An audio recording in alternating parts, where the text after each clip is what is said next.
Hello students, flower of the morning. Myself Manju.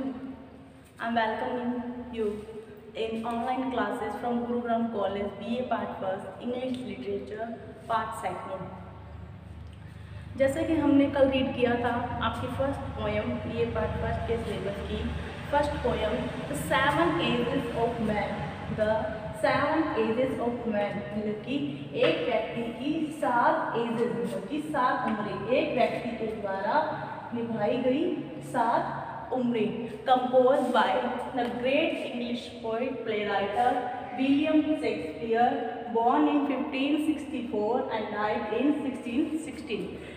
The 7 ages of man जो poem है वो एक महान कहानीकार, एक महान कवि, इंग्लिश लिटरेचर में एक महान कवि, the national poet of England and the nicknamed the bard of Avon William Shakespeare.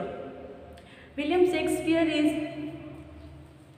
from theatre in his whole life, from the childhood to adolescence and his death. So there is a normal thing that his relation with theatre shows his in work. जैसे कि हम जानते हैं कि William Shakespeare शुरू से ही theatre से जुड़े हुए थे, इसके कारण उनके वर्क्स में थिएटर की बातें या थिएटर की जो जुड़ी हुई जो उनकी थिंकिंग है उनका रिफ्लेक्शन उनकी जो वर्क्स हैं उन पर देखा जा सकता है। जो उनका वर्क है वो कहीं ना कहीं थिएटर से बिलोंग्स करता है, कहीं ना कहीं बिलोंग्स वहाँ से, मतलब कि वहाँ की जो थिएटर की जो फीलिंग्स है या थिएटर के बारे में जो थॉट्स हैं वो कहीं ना कहीं शो हो जाती हैं। और जैसे कि हम इस पोएम में कल हमने बताया था, जो इसके बारे में हमने पढ़ा था कि 7 एजेस ऑफ मैन, जिसमें जो फर्स्ट स्टैंजा था उसमें यह बताया गया था कि जो ये पूरी दुनिया है, the whole world is a stage, जो पूरी दुनिया है वो एक स्टेज है, एक रंगमंच है, and all the man and women are merely its players, और बाकी जो लोग हैं मतलब कि बाकी जो आए हुए वुमेन और मैन हैं वो क्या हैं, इसके प्लेयर्स हैं, इसके पात्र हैं, इसके नाटक को मतलब कि करने वाले, नाटक को शो करने वाले हैं। जैसे कि एक नाटक में जैसे एक्टर एक्ट्रेस होते हैं वैसे ही वो अपनी जो मतलब कि उनको दिए गए जो रोल हैं उनको क्या करते हैं, निभाते हैं, उनको करते हैं, उनकी एक्टिंग करते हैं। अब जो सेकंड स्टैंजा है आपका, उसमें जो विलियम शेक्सपियर है, विलियम शेक्सपियर जो है, जैसे कि आपको मैंने बताया था ये poem as you like it जो ड्रामा है विलियम शेक्सपियर का as you like it drama है उसमें से लिया गया है, जिसमें सेकंड पार्ट के 7th सीन में जो एक जैकस है, जो एज यू लाइक इट का एक एक्टर है, एक करेक्टर है, उसने ये लाइन्स लिखी हैं जिसमें कि 7 की 7 अवस्थाओं का वर्णन किया, मतलब कि जो 7 एजेस है उनका डिस्क्रिप्शन दिया गया है। जो फर्स्ट स्टैंजा में डिस्क्रिप्शन था वो तो नॉर्मल इसका इंट्रोडक्शन था कि जो पूरी दुनिया है वो एक रंगमंच है और हम क्या हैं, उसके खिलाड़ी हैं, उसके प्लेयर्स हैं। अब जो सेकंड स्टैंजा है वो है at the first the infant mewling and packing in the nurse's arms, the वेनिंग school boy with his cattle and shining morning face, creeping like a snail, unwillingly to school। तो इसमें क्या है, सबसे पहले इसका जो है मीनिंग है कि जो फर्स्ट एज है, जो मनुष्य की फर्स्ट एज है वो क्या है, इन्फेंट है। इन्फेंट का मतलब होता है नवजात, जिसने अभी जन्म लिया है। तो सबसे हम पहले इसकी वर्ड मीनिंग देखेंगे। इन्फेंट का मतलब है नवजात,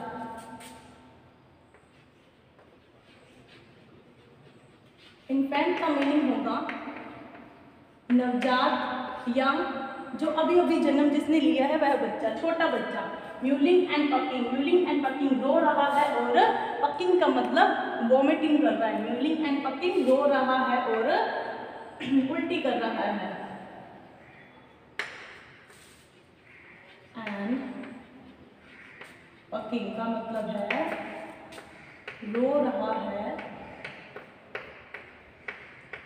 और वॉमिट कर रहा है।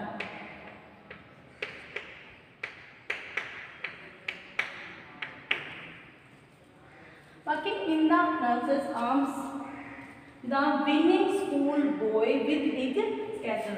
विनिंग का मतलब है यहाँ पे, विनिंग का मतलब है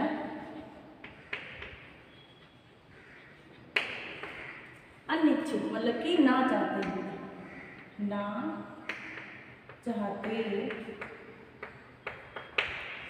हुए।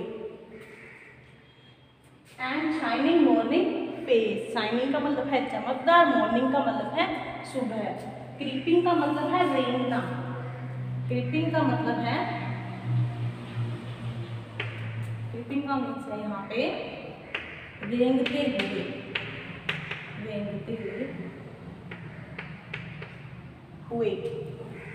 लाइक अ स्नेल, स्नेल आपको पता है एक ऐसा छोटा सा कीड़ा होता है, छोटा सा जंतु सा होता है जो अपनी धीरे चाल के कारण फेमस है। स्नेल का मतलब गोंद। अनविलिंगली टू स्कूल, तो हम इसकी आगे करेंगे।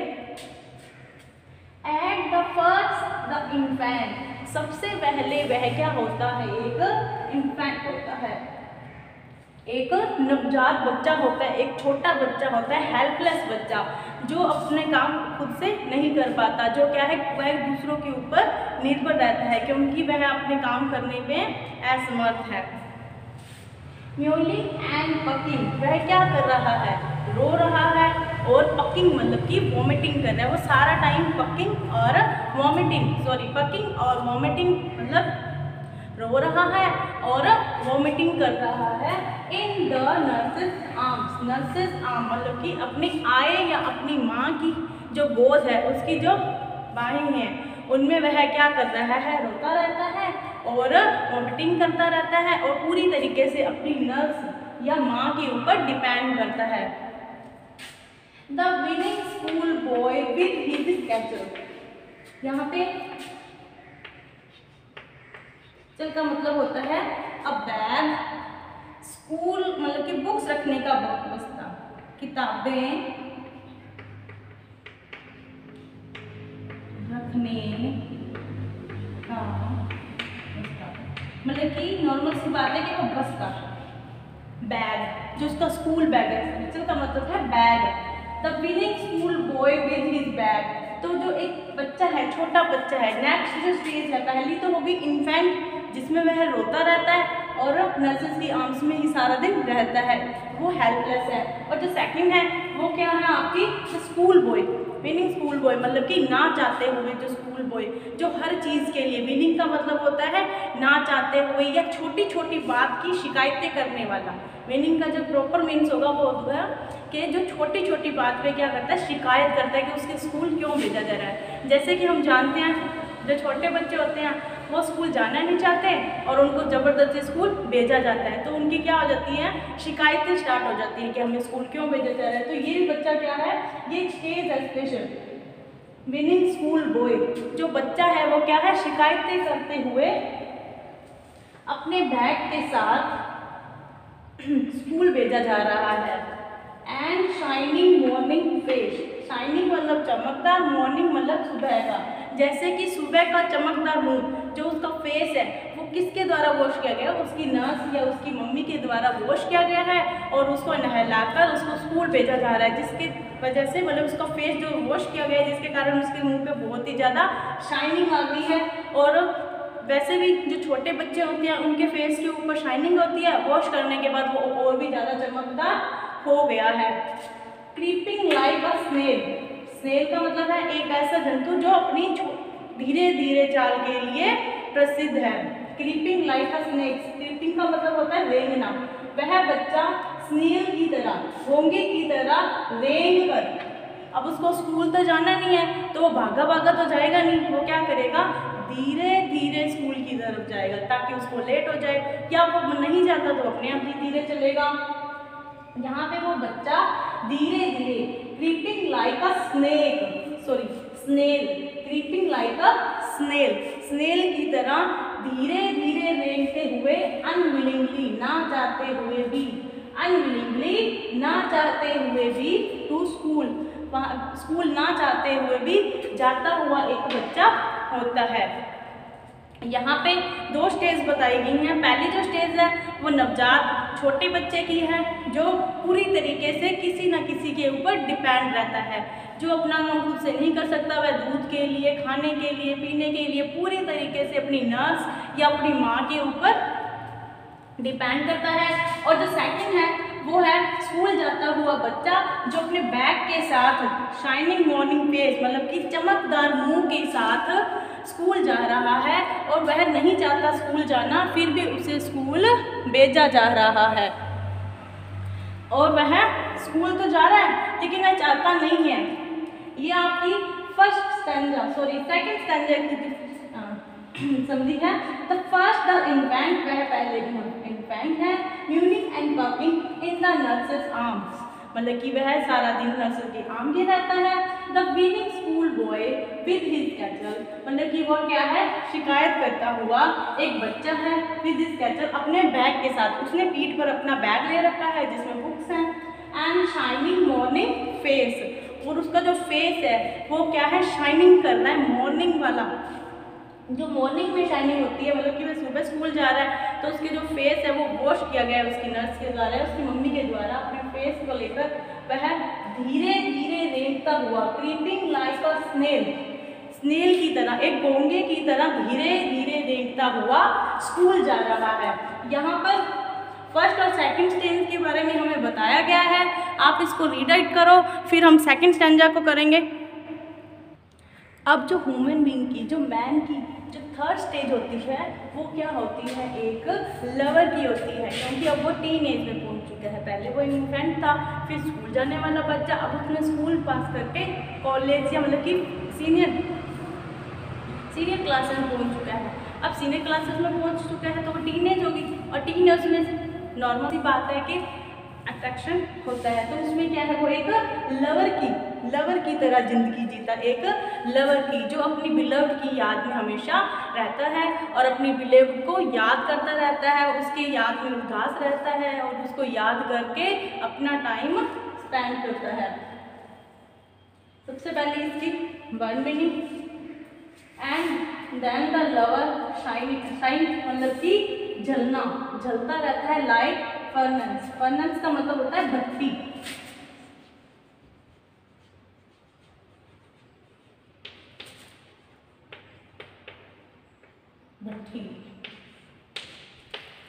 विद अ वोफुल का मतलब होता है